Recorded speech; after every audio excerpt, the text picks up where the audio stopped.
नमस्कार दोस्तों, हमारे यूट्यूब चैनल एग्जाम लर्नर में आपका स्वागत है। दोस्तों आज के इस वीडियो में हम लोग उत्तर प्रदेश लोक सेवा आयोग द्वारा आयोजित जीआईसी प्रवक्ता परीक्षा में आधुनिक भारत के इतिहास के पिछले वर्षों में पूछे गए प्रश्नों को देखेंगे। ये आपका तीसरा पार्ट है। इसके पहले 2 पार्ट अपलोड कर दिए गए हैं। जो लोग नहीं देखे हैं चैनल के प्लेलिस्ट में जाके आप वहाँ से देख सकते हैं। तो दोस्तों वीडियो को लाइक शेयर कर दीजिएगा। चैनल को अभी तक आप सब्सक्राइब नहीं किए हैं तो चैनल को सब्सक्राइब करके साथ में बेल आइकन को प्रेस जरूर कर लीजिएगा, जिससे आने वाले अगले वीडियो का नोटिफिकेशन आपको पहले मिल जाए। और इसका पीडीएफ आपको हमारे टेलीग्राम चैनल पर मिल जाएगा। नीचे डिस्क्रिप्शन में टेलीग्राम का लिंक भी दे दिया गया, वहाँ से ज्वाइन करके आप पीडीएफ डाउनलोड कर सकते हैं। तो चलिए शुरू करते हैं। आज का जो पहला प्रश्न है, 1813 के चार्टर एक्ट में भारत में किस क्षेत्र में अंग्रेजों की नीति में मौलिक परिवर्तन आया? तो यहाँ जो सही हो जाएगा आपका डी विकल्प सही हो जाएगा, शिक्षा के क्षेत्र में। 1813 ईस्वी के चार्टर एक्ट में भारत में शिक्षा के क्षेत्र में अंग्रेजों की नीति में जो है मौलिक परिवर्तन आया। इस एक्ट के तहत 1 लाख रुपए प्रतिवर्ष विद्वान भारतीयों के प्रोत्साहन तथा साहित्य के सुधार तथा पुनरुत्थान के लिए रखा गया।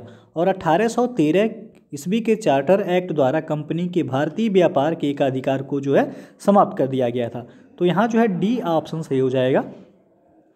और अगला जो प्रश्न है आपका, सूची 1 को सूची 2 के साथ मिलान करना है और कूट के माध्यम से बताना है कौन सा विकल्प यहाँ सही है।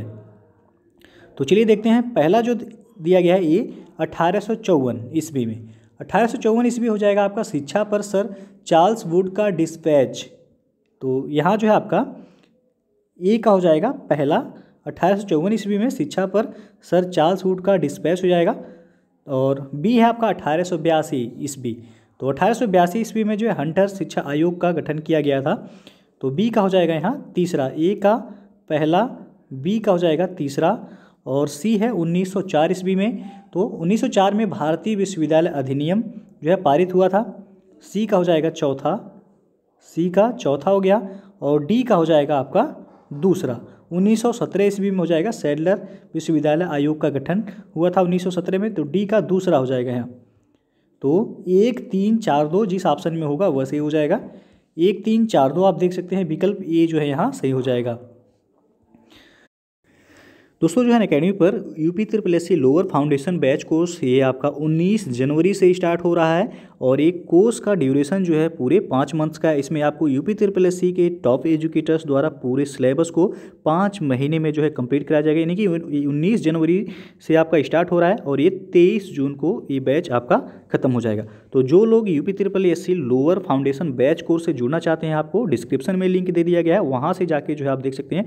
और इसके लिए आपको अनअकैडमी का लर्निंग ऐप सबसे पहले इंस्टॉल करना होगा। उसके बाद लॉगिन करके आप जो है ये सब्सक्रिप्शन ले सकते हैं। और सब्सक्रिप्शन लेते समय आप हमारा रेफरल कोड यूज जरूर कीजिएगा एग्जाम लर्नर, जिससे आपको जो है 10% का डिस्काउंट जो है मिल जाएगा। डिस्क्रिप्शन में जो है रेफरल कोड भी आपको दे दिया गया है, वहाँ से जो है आप देख सकते हैं। अगला जो प्रश्न है आपका, भारत में शिक्षा प्रणाली में अंग्रेजी माध्यम किस वर्ष में लागू हुआ? तो यह लागू हुआ था 1835 ईस्वी में। बी विकल्प से हो जाएगा।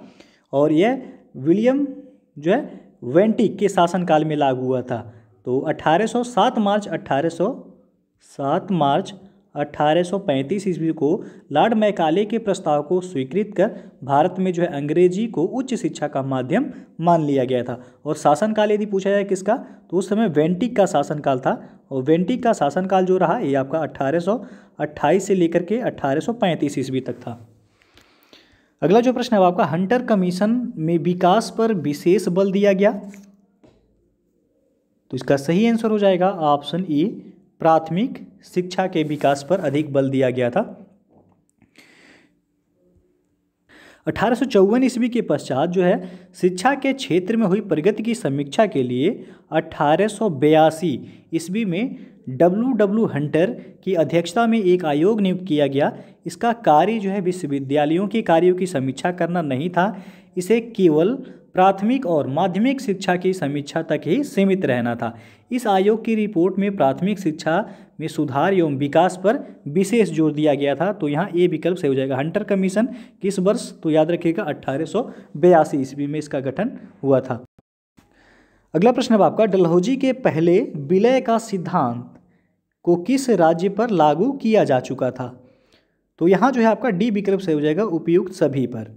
लॉर्ड डलहौजी ने रियासतों के उत्थान के लिए व्यपगत का सिद्धांत यानी कि डॉक्ट्रिन ऑफ लैप्स लागू किया था और यह एक शिथिलता नीति थी जिसे डलहौजी द्वारा पूरी तरह से तैयार किया गया था, जो कि आपका 1848 से लेकर के 1848 से लेकर के 1856 ईस्वी के मध्य ये भारत के में जो है ईस्ट इंडिया कंपनी के गवर्नर जनरल थे, जबकि डलहौजी से पहले ईस्ट इंडिया कंपनी के निदेशकों के न्यायालय ने 1834 ईस्वी के शुरुआत में इसका उल्लेख किया था और इस नीति के अनुसार कंपनी ने 1839 ईस्वी में मांडवी 1839 ईस्वी में मांडवी और 1840 ईस्वी में कोलाबा और जालौर और 1842 ईस्वी में सूरत में कब्जा कर लिया था। तो यहाँ डी ऑप्शन से हो जाएगा उपयुक्त सभी। यदि प्रश्न पूछा जाए व्यपगत का सिद्धांत जो है किससे संबंधित है, तो आप जो है आंसर करेंगे डलहौजी। अगला जो प्रश्न है आपका, किस गवर्नर जनरल ने भारत में अस्थायी भू राजस्व व्यवस्था स्थापित की थी? तो यहाँ जो सही हो जाएगा आपका ए ऑप्शन से हो जाएगा लॉर्ड कॉर्नवालिस ने 1793 ईस्वी में कॉर्नवालिस ने भू राजस्व की अस्थायी बंदोबस्त प्रणाली का जो है प्रारंभ किया। इसे इस्तमरारी, जागीरदारी, मालगुजारी या फिर जो है बीसवेदारी आदि भिन्न भिन्न नामों से भी जाना जाता है। तो यहाँ ए विकल्प आपका जो है सही है। अगला जो प्रश्न है आपका, सूर्यास्त कानून ब्रिटिश सरकार की किस भू राजस्व व्यवस्था से संबंधित था? तो यह संबंधित था अस्थायी बंदोबस्त से। बी विकल्प से हो जाएगा यहाँ। सूर्यास्त कानून यह ब्रिटिश सरकार की अस्थायी बंदोबस्त भू राजस्व व्यवस्था से संबंधित था। इसे 1790 ईस्वी में लॉर्ड कॉर्नवालिस ने 10 वर्ष के लिए, यदि पूछा जाए कितने वर्षों के लिए, तो 10 वर्ष के लिए लागू किया था और 1793 ईस्वी में इसे अस्थायी कर दिया। इसके अंतर्गत निश्चित तिथि तक सूर्य के डूबने से पूर्व सरकारी खजाने में जमींदारों को धन जमा कराना पड़ता था, अन्यथा भूमि का मालिकाना हक जो है वह छीन लिया जाता था। तो यहाँ बी विकल्प जो है सही हो जाए। अगला क्वेश्चन है आपका, 1881 का प्रथम फैक्ट्री अधिनियम मुख्यतः संबंधित था। तो इसका सही आंसर हो जाएगा ऑप्शन ए बाल मजदूर से। 1800 प्रथम कारखाना अधिनियम, ये प्रश्न भी पूछा जाता है कब लागू किया गया था, तो आप आंसर करेंगे 1881 ईस्वी में प्रथम कारखाना कानून लागू किया गया था और यह बाल श्रम से संबंधित था। और दूसरा कारखाना कानून जो है ये आपका 1891 ईस्वी ये में जो स्त्रियों की स्थिति में सुधार से यह संबंधित था। तो दोनों ही जो है याद रखिएगा। अगला जो प्रश्न है वो आपका, निम्नलिखित में से किस संसदीय अधिनियम ने बंगाल के गवर्नर जनरल को मद्रास और बम्बई के ऊपर पर्यवेक्षी प्राधिकार प्रदान किया? तो यहाँ जो सही हो जाएगा आपका बी ऑप्शन से हो जाएगा रेगुलेटिंग एक्ट 1773। रेगुलेटिंग एक्ट 1773 के तहत बंगाल के गवर्नर जनरल को मद्रास और बम्बई के ऊपर पर्यवेक्षी अधिकार प्रदान किया गया। बंगाल में एक प्रशासन मंडल बनाया गया जिसमें गवर्नर जनरल जो कि अध्यक्ष के रूप में और 4 पार्षद नियुक्त किए गए। इस मंडल में जो है बहुमत से निर्णय होते थे, किंतु मत बराबर होने की अवस्था में गवर्नर जनरल मत का प्रयोग करता था जो कि निर्णायक होता था। और रेगुलेटिंग एक्ट के द्वारा कलकत्ता में एक सुप्रीम कोर्ट की स्थापना की गई और पहली बार ब्रिटिश मंडल को भारतीय मामलों में नियंत्रण का अधिकार दिया गया। तो यदि पूछा जाए जो है कि कलकत्ता में एक सुप्रीम कोर्ट की स्थापना किस रेगुलेटिंग एक्ट के तहत किया गया था, तो ये 1773 के रेगुलेटिंग एक्ट के तहत किया गया था। तो यहाँ जो है बी ऑप्शन सही है आपका। और अगला जो प्रश्न है वो आपका, भारतीय तरीकों में सुधार हेतु कॉर्नवालिस द्वारा उठाए गए न्यायिक सुधारों की आलोचना की। तो यहाँ जो है 4 विकल्प दिया गया है, आपको बताना है कौन सा सही होगा यहाँ। तो यहाँ सी ऑप्शन सही हो जाएगा, जेम्स मिल ने भारतीय तरीकों में सुधार हेतु कॉर्नवालिस द्वारा उठाए गए न्यायिक सुधारों की आलोचना जेम्स मिल ने की थी।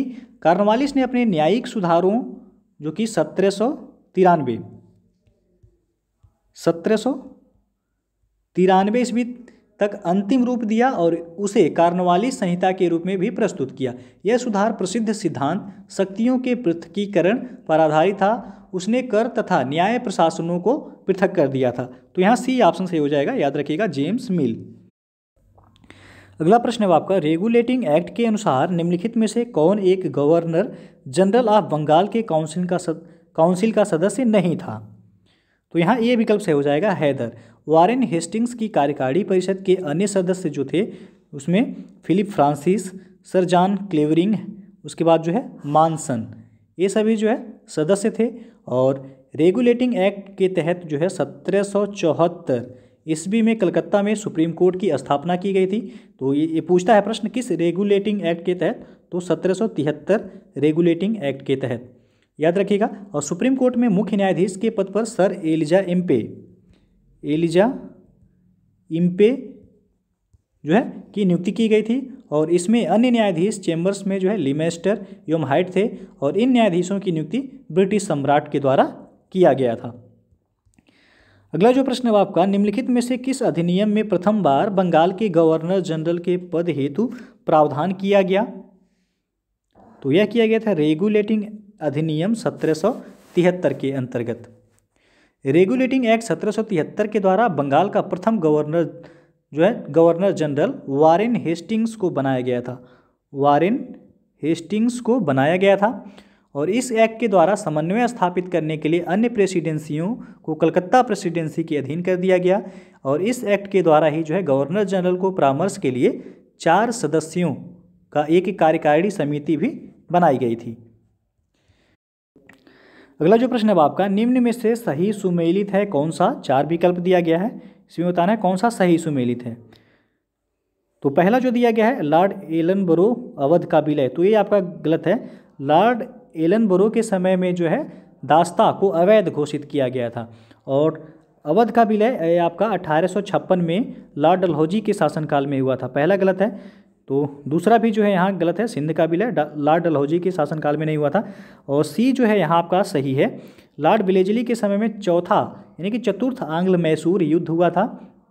और इस समय गवर्नर जनरल कौन था? तो लॉर्ड वेलेस्ली था। और इस युद्ध में जो है टीपू की हार हुई थी तथा उसका राज्य जो है समाप्त कर दिया गया। और सर जॉन सोर को उसकी हस्तक्षेप की नीति के लिए जो है जाना जाता है, हस्तक्षेप की नीति के लिए जो है सर जॉन सोर को जाना जाता है, न कि तृतीय आंग्ल मराठा युद्ध से संबंधित हैं। तो बाकी जो है सभी गलत है, सी ऑप्शन जो है आपका सही है। अगला जो प्रश्न है आपका, किस गवर्नर जनरल ने यह घोषित किया कि बहादुर शाह की मृत्यु के पश्चात मुगल राजा की उपाधि से वंचित रहेंगे? तो यहाँ जो सही हो जाएगा डी ऑप्शन कैनिंग। 1856 में लॉर्ड कैनिंग ने यह घोषणा की कि बहादुर शाह की मृत्यु के बाद मुगलों से सम्राट की पदवी छीन ली जाएगी और वे सिर्फ राजा ही कहे जाएंगे। और 1849 ईस्वी में लॉर्ड डलहौजी ने यह घोषणा की थी कि बहादुर शाह के उत्तराधिकारी को ऐतिहासिक लाल किला छोड़कर दिल्ली के बाहर कुतुब मीनार के एक बहुत छोटे निवास स्थान में रहना होगा। तो यहाँ जो है डी विकल्प से हो जाएगा। और अगला जो प्रश्न है अब आपका कि किसे लॉर्ड कर्जन ने 1901 में पुरातत्व विभाग का डायरेक्टर जनरल नियुक्त किया था? तो यह थे सर जॉन मार्शल, सी विकल्प सही हो जाएगा यहाँ।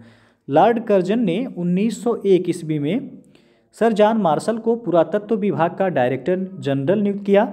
और सर अलेक्जेंडर कनिंघम को भारतीय पुरातत्व सर्वेक्षण विभाग का जनक माना जाता है। भारतीय पुरातत्व, याद रखिएगा, भारतीय पुरातत्व सर्वेक्षण विभाग का जनक किसे माना जाता है? तो ए कनिंघम को माना जाता है। और RD. Banerjee sir John Marshall के सहयोगी थे और इन्होंने मोहनजोदड़ो की खोज की थी, आर.डी. बनर्जी ने। तो यहाँ जो है सी विकल्प आपका सही है।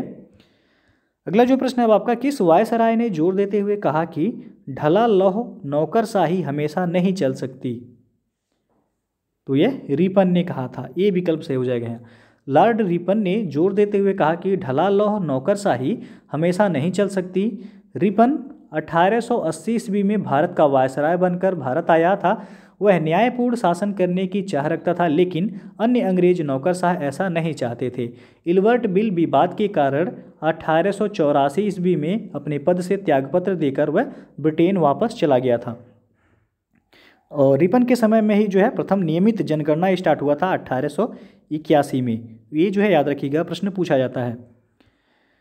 अगला जो प्रश्न है आपका, इनमें से किसने भारत में बैप्टिस्ट मिशनरियों की गतिविधियों को विनाशक माना है? तो वह वेलेस्ली, सी ऑप्शन से हो जाएगा यहाँ।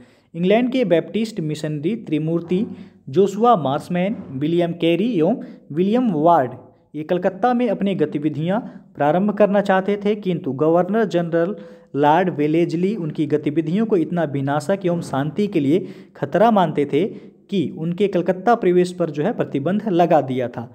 तो यहाँ सी विकल्प जो है सही हो जाएगा कि बैप्टिस्ट मिशनरियों की गतिविधियों को विनाशक माना किसने, तो वेलेजली ने।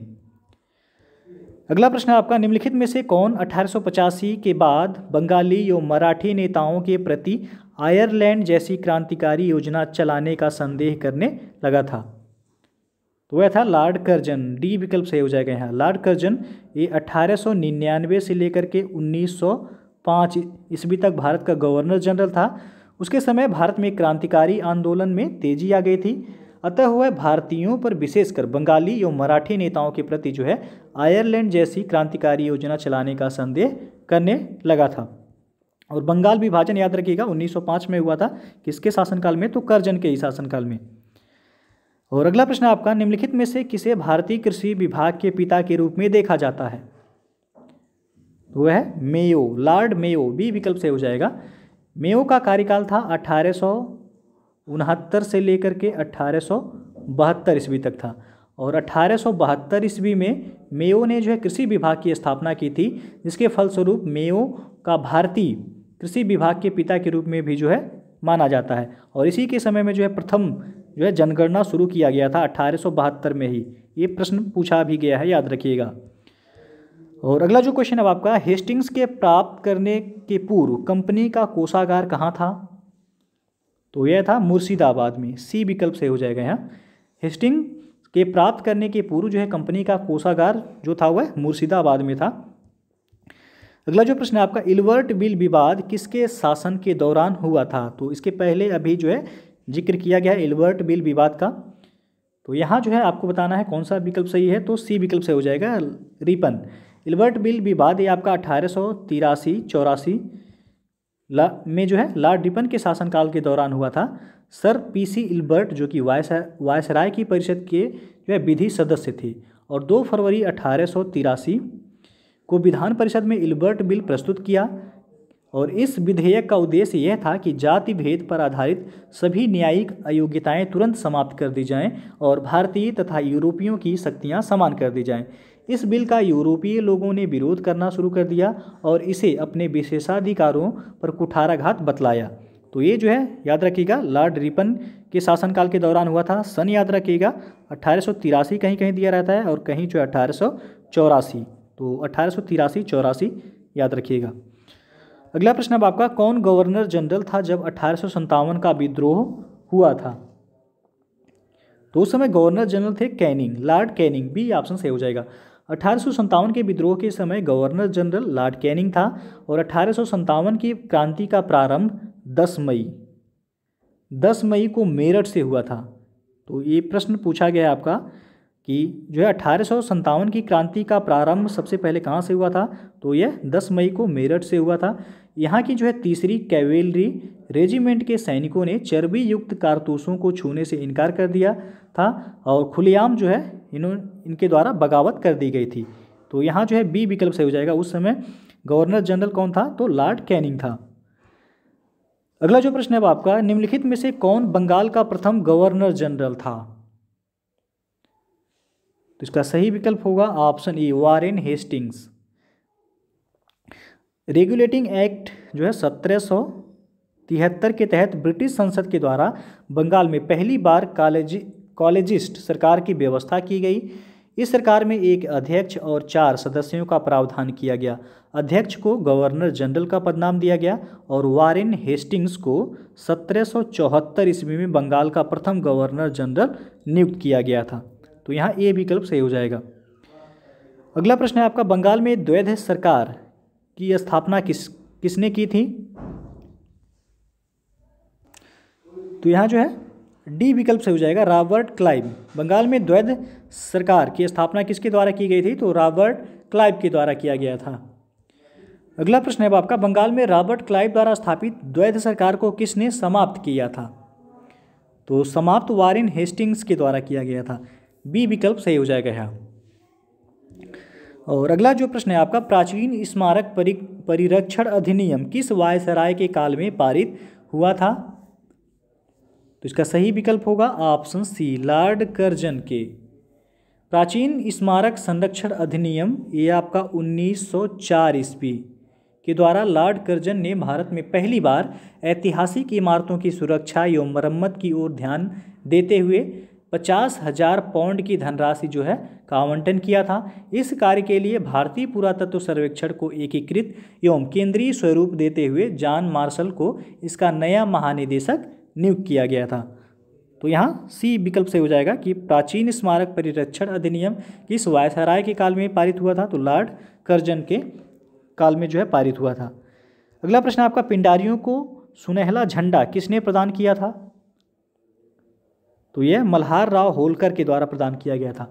सी विकल्प से हो जाएगा। पिंडारियों को सुनहला झंडा मल्हार राव होलकर ने प्रदान किया था और पिंडारियों का पहला उल्लेख जो है वह मुगलों के महाराष्ट्र पर 1679 ईस्वी के आक्रमण के समय आता है।